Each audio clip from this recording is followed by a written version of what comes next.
Shalom, saudara-saudara, para pendengar, para pemirsa yang dikasihi Tuhan. Kami akan membawakan khotbah yang berjudul Amalan Perbuatan Baik akan dicatat di kitab kehidupan di surga. Our good action, our good job will be registered in heavens. Sebelum membawakan khotbah yang lebih mendalam, kami akan membawakan lagu Indah Rencana Allah. Silakan mendengarkan.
indah danau.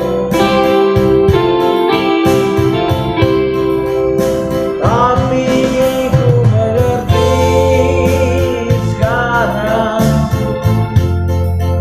kau tolong padaku.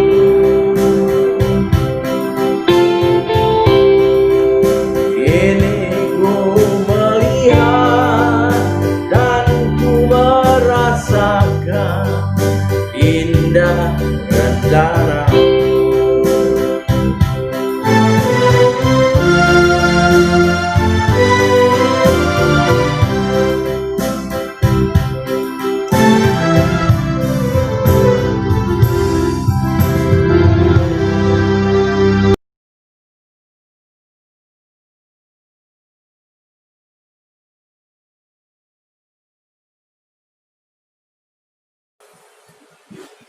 Saudara-saudara yang terkasih di dalam Tuhan Yesus, kami akan menyampaikan tadi tentang khotbah perbuatan baik kita akan dicatat oleh Tuhan dalam surga.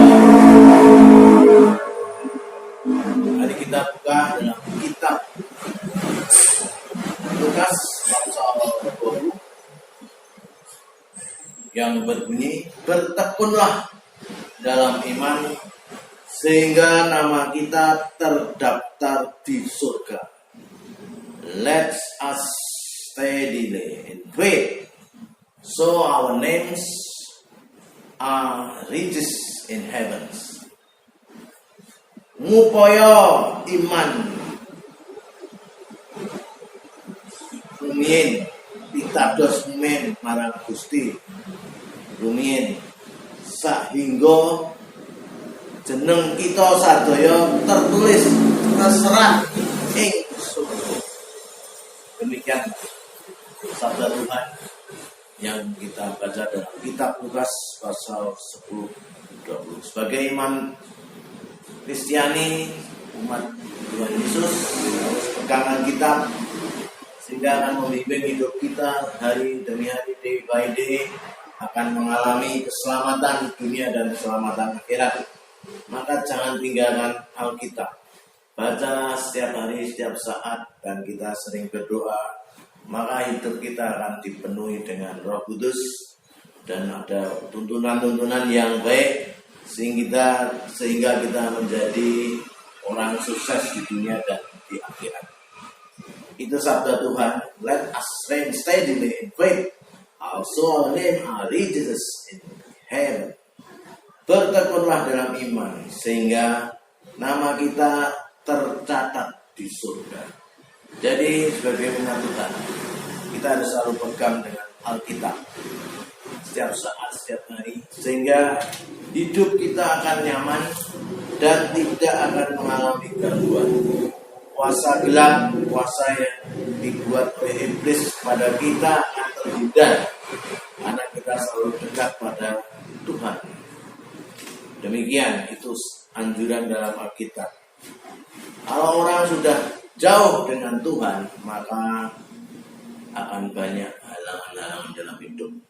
Terutama orang yang jauh dengan Tuhan akan mengalami sakit penyakit. Sehingga dalam situasi COVID-19, kalau orang yang imannya tipis sudah terserang penyakit corona.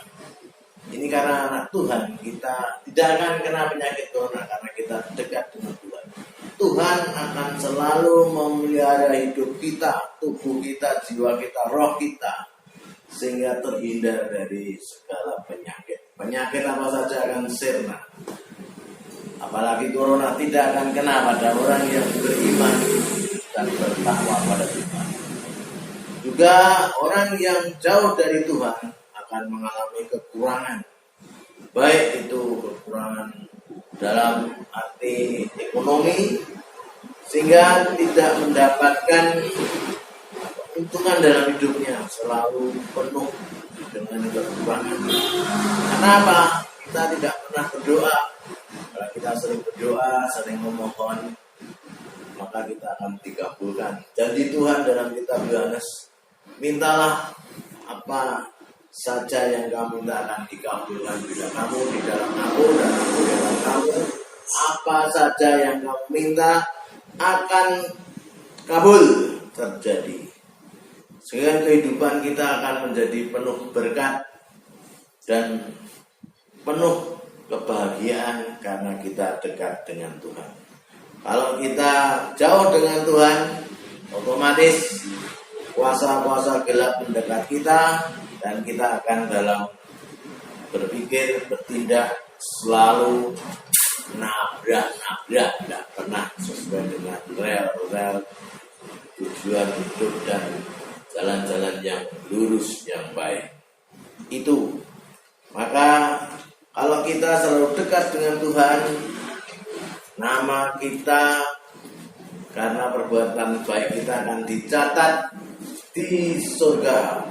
Our good action, good job will be riches in heavens. Juga kita harus selalu bersandar padanya. Karena apa? Karena Allah punya rencana. Kita tidak bisa egois, kita tidak bisa saya harus tidak bisa. Semuanya itu harus pakai kata insya Allah. Jadi apa yang kita lakukan, apa yang kita pikirkan, apa yang kita laksanakan tidak akan terjadi kalau Tuhan tidak mengizinkan. Kita bisa membaca di dalam kitab Lukas pasal 10 ayat 20 dalam perjanjian baru yang berbunyi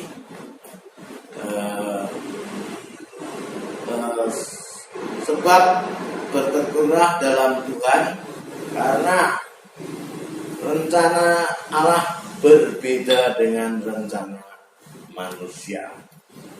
Jadi janganlah kita takluk kepada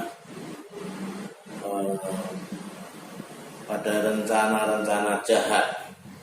Pentingnya kita selalu bersandar pada Tuhan. Itulah pentingnya kita selalu dekat dengan Tuhan. Bisa kita kuatkan lagi dalam kitab Perjanjian Lama. Para hadirin bisa, para pemirsa bisa buka sendiri dalam kitab Yesaya pasal 55 ayat 8. Berbunyi, karena pikiranku bukanlah pikiranmu dan jalanku bukanlah jalanmu. For my thoughts are not your thoughts, and neither my ways are not your ways. Itulah. Jadi semua itu pikiran kita berbeda dengan pikiran Allah. Jalan kita berbeda dengan jalan Allah. Jadi kita punya rencana itu harus bersandar pada Allah. Insya Allah. Maka selalu kita tidak menyombongkan diri, tapi selalu bersandar, berserah diri pada Tuhan. Jadi menerapkan hidup kita selalu bersandar pada Tuhan. Midro kaya manuk beranjangan dan opat kapit kaya ulo tapak angin. Yen Gusti durung marengke ora dadi.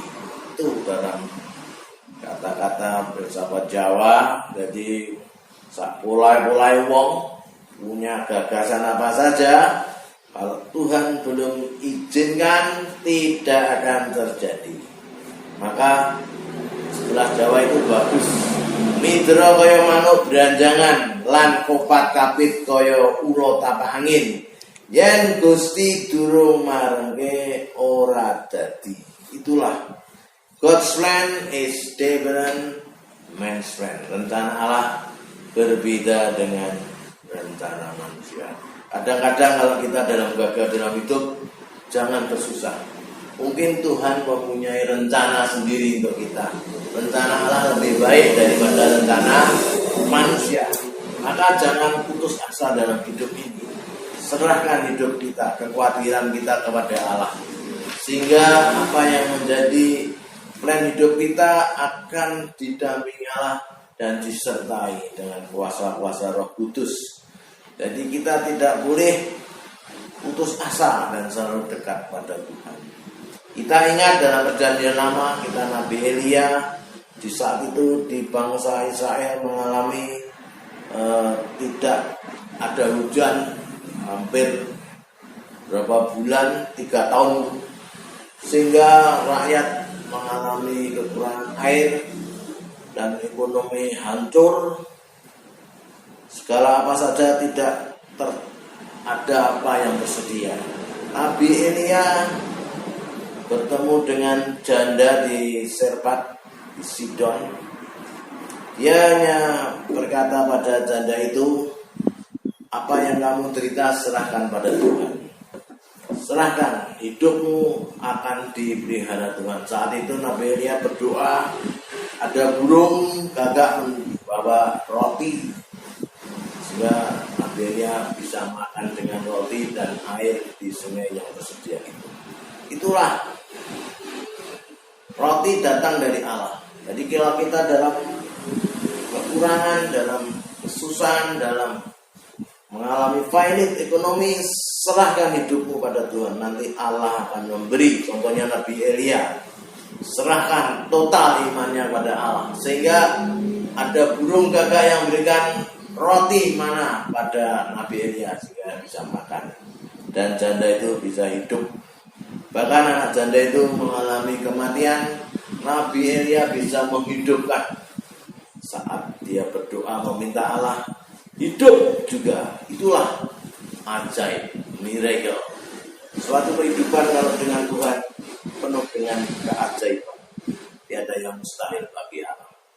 Itu kita sebagai iman, sebagai orang yang beriman pada Yesus Kristus, sebagai Jesus Kolomo, kita tidak boleh mengalami ketakutan dan tidak boleh putus asa. Bertekunlah selalu di dalam iman, sehingga nama kita terdaftar atau tercatat di surga. Let's steady in faith, so our name are registered in heavens. Inilah perintah Tuhan yang ada dalam kitab yang kami sebutkan tadi. Apapun yang kamu perbuat dan segenap hatimu seperti untuk Tuhan dan bukan untuk manusia. Whatever you do, walk heartily as for the Lord and not for man. Itu yang Tuhan minta kita. Serahkan hidupmu, hidup untuk Tuhan dan mati untuk Tuhan, sehingga hidup kita menjadi milik Tuhan. Dalam Ibrani pasal 12 ayat 1, untuk mendekat pada Tuhan kita harus meninggalkan dosa, berhenti perbuatan-perbuatan yang jelek. Jangan jadi anak Tuhan, mengikut Yesus Kolomo masih bersifat jahat, tidak punya rasa kasih sayang, selalu benci pada sesama, tidak punya jiwa memaafkan. Itu namanya anak-anak setan. Anak-anak setan adalah anak-anak yang tidak punya kasih sayang. Tapi kalau kita menjadi anak-anak Tuhan, harus punya jiwa love your enemies, cintailah musuhmu. Tidak boleh membenci. Kita harus memberi maaf, karena Allah itu Maha Kasih, Maha Penyayang, Maha Pemurah. Allah saja mau memaafkan kamu sebagai manusia ciptaanmu, hanya nanti sebentar lagi kamu meninggal ya juga jadi tanah. Memaafkan orang lain tidak mau, itu namanya seperti Tuhan kamu. Tuhan itu tidak seperti itu. Tuhan itu selalu memberi sifat maaf, mengampuni. Maka disebut Allah Maha Kasih dan Maha Penyayang. Itulah perintah Tuhan dalam Ibrani pasal 12 ayat 1. Tinggalkanlah dosa dulu, termasuk kebencian kepada bangsa lain, benci pada tetangga, benci pada suku lain, benci pada agama lain, benci pada bangsa lain, benci. Itu bukan anak Tuhan. Anak Tuhan tidak ada kebencian, selalu semua kasih, semua dengan kasih sayang. Tidak ada orang membenci bangsa Arab, membenci bangsa Israel, membenci bangsa Cina, membenci bangsa Eropa, membenci bangsa Amerika. Itu tidak bertuhan. Kalau bertuhan ikut Yesus Kristus tidak ada kata benci. Semua ciptaan Allah, semua manusia di bumi umat dunia ini adalah ciptaannya. Kalau masih ada unsur-unsur kebencian, itu namanya bukan anak-anak Tuhan. Itu namanya anak-anak setan. The Satan, anak-anak setan.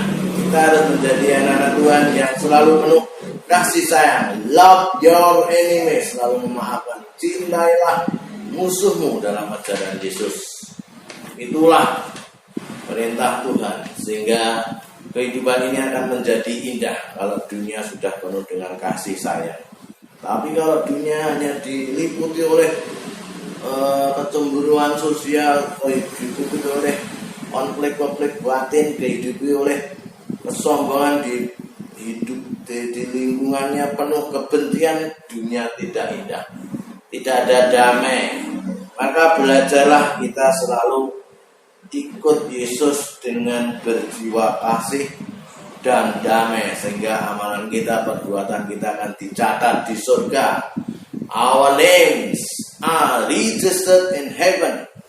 Itulah ikut Yesus, jangan ditinggalkan. Mau ikut Yesus, mau ikut jejaknya, ikut ajarannya, maka hidup kita akan mengalami keberkatan, penuh berkah, sehingga segala perkara yang ada pada kita akan teratasi karena kita dekat padanya. Itulah demikian firman Tuhan yang kami sampaikan.